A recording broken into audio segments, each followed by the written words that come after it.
सभी को नमस्कार। मैं जितेश कुमार जांगिड़, सहायक आचार्य चित्रकला। सर्वप्रथम आप सभी का ऑनलाइन ई क्लासरूम में हार्दिक स्वागत करता हूं। जैसे कि हम बीए द्वितीय वर्ष के चित्रकला विषय की इकाई प्रथम के अध्याय अजंता की चित्रकला का अध्ययन कर रहे हैं। पूर्व के भाग में हमने अजंता की गुफा संख्या 1 का अध्ययन किया एवं गुफा संख्या 1 से प्राप्त चित्र, जिसमें सीवी जातक चित्रकथा, मार विजय जो कथा है उसका भी हमने अध्ययन किया। इसके बाद में हमने महाजनक जातक कथा का अध्ययन किया। इस प्रकार से आज हम एक और चित्र का अध्ययन करेंगे जिसका नाम है नृत्य वादन। आप इस चित्र में देख सकते हैं कि इस चित्र के दृश्य में स्त्रियों का गायन समारोह है, जिसमें यह मंजीरे, बांसुरी, मृदंग आदि बजाते हुए प्रतीत होती है। इस दृश्य में सभी के वस्त्र जो है संगीतज्ञों जैसे ही है। आप ये जो नृत्य वादन जो चित्र है देख सकते हैं। यहाँ पर जो स्त्रियां हैं, इनके जो केस की बनावट है, शरीर जो वस्त्र आभूषण है, इनको आप देख सकते हो। शरीर में एक लचक है, लय है। मध्य में एक स्त्री जो है, जिन्होंने जो पीले रंग के वस्त्र धारण कर रखे और आस्तीन उसकी नीले रंग की है और सर पे इसने मुकुट भी धारण कर रखा है और नृत्य मुद्रा में ये स्त्री है। अन्य जो स्त्रियां आप देख सकते हो, एक तरफ कुछ स्त्रियों ने बांसुरी ले रखी है और वो बांसुरी बजा रही है। एक तरफ कुछ स्त्रियां जो है वो झांझ बजा रही है, मंजीरे बजा रही है और कुछ स्त्रियां जो है मृदंग बजा रही है। इस प्रकार का यह जो दृश्य है ये आप देख सकते हो। ये नृत्य और वादन का दृश्य है। अगला जो चित्र है उसका हम अध्ययन करेंगे। इसका नाम है चांपेई जातक। यह भी एक जातक कथा है और भगवान बुद्ध पूर्व जन्म में एक नाग राजा के रूप में जन्म लेते हैं और उस नाग राजा का नाम होता है चांपेई। जैसे कि पूर्व की कथा हमने पढ़ी थी, महाजनक जातक, राजा महाजनक नाम के एक राजा के रूप में जन्म लेते हैं। सीवी जातक में जो बुध है वो राजा सीवी के रूप में जन्म लेते हैं और यहाँ पर भी एक राजा के रूप में जो चांपेई नाम का नाग राजा है उसके रूप में जन्म लेते हैं। मतलब इन्होंने नाग योनि में जन्म लिया था। चलिए कथानक पढ़ते हैं।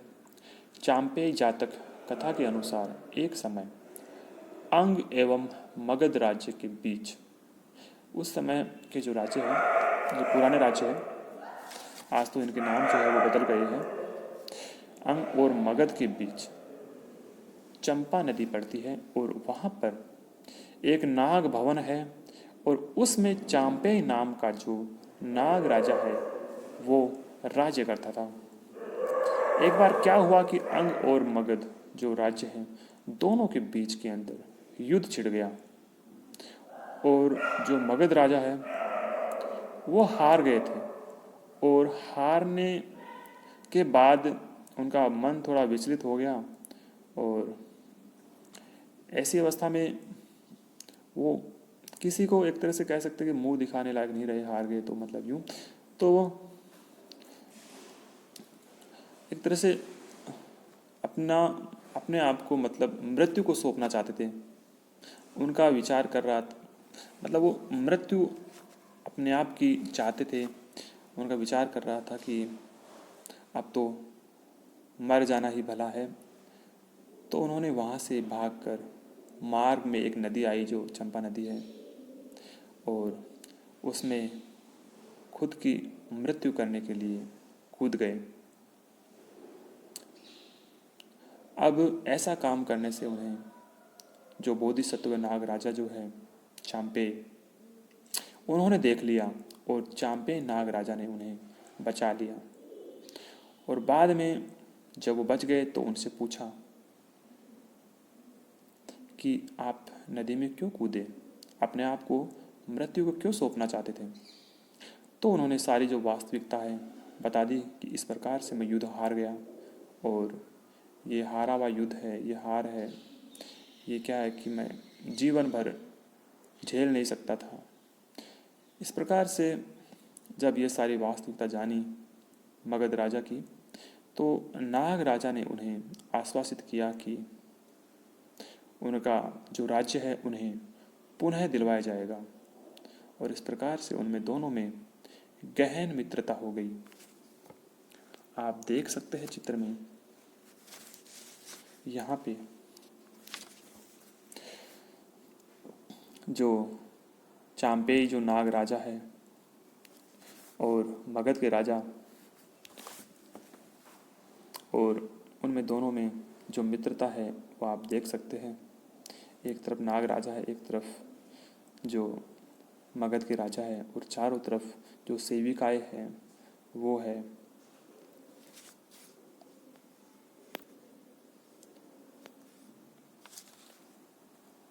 वहां नागलोक में ऐश्वर्य से परिपूर्ण होकर राज्य करते करते फिर अचानक नाग राजा का जो मन है, जो चांपेय नाग राजा है, उनका मन परिवर्तित होने लग गया और वह नागराज वहां से मुक्त होकर मनुष्य लोक में आना चाहते थे सत्य का ज्ञान प्राप्त करने के लिए और मनुष्यों का उनके दुखों का अंत करने के लिए वो आना चाहते थे। इसलिए उन्होंने उपोषित व्रत किया और वे चतुर्दशी एवं पूर्णिमा के दिन जो बाम्बी है, सांप की जो सर्प की बाम्बी है, उसके मुंह पर, मतलब बाम्बी के मुंह है जो दरवाज़ा है, वहाँ पर वो पड़े रहते थे। एक दिन एक व्यक्ति ने उस नाग रूपी बोधिसत्व को वहाँ पड़े देखकर धन कमाने की लालसा से उसे पकड़ लिया और वो अपने गांव, अपने नगर, अपनी राजधानी में उस नाग राजा को लेकर चले गए। उसको लगा कि ये जो नाग है ये मेरे काम आएगा, मैं इसके सामने बीन बजाऊंगा, ये नाचेगा और लोगों से काफ़ी पैसा मैं कमा लूँगा। और रास्ते भर उस नाग राजा को उस सपेरे ने, उस व्यक्ति ने काफ़ी कष्ट दिए।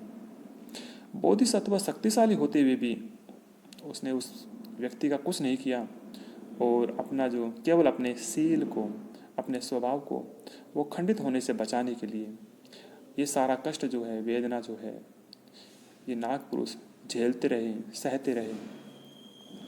उस व्यापारी ने धन के प्रति अधिक लोभ के कारण उस नाग को राज दरबार में प्रस्तुत किया। अब ये जो है, जो व्यापारी है, इस नाग को ले जाकर राज दरबार में प्रस्तुत कर देते हैं और उस व्यापारी द्वारा नाग को पकड़े 1 महीने के लगभग हो रहा था। इतने समय तक वह जो नाग है निराहार ही रहा, मतलब कुछ भी नहीं खाया 1 महीने तक।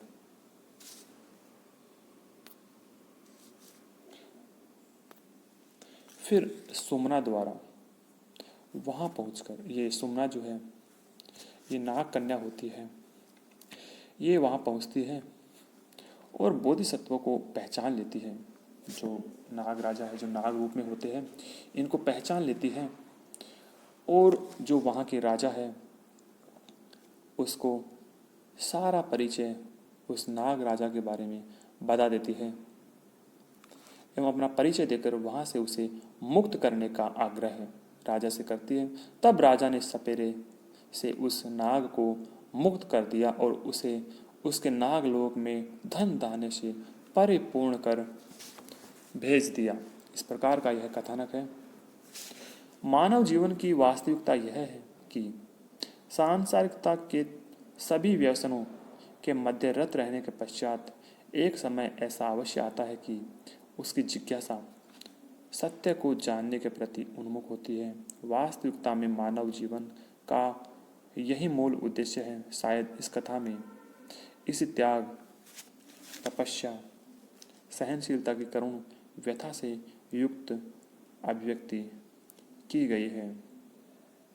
इस प्रकार से जो नाग राजा चंपेय है, ये भी बहुत सारे सुख भोग विलास भोग करके ये भी आए थे मनुष्यों के बीच, और इन्होंने भी मनुष्यों के बीच आकर के अनेकों कष्ट झेले।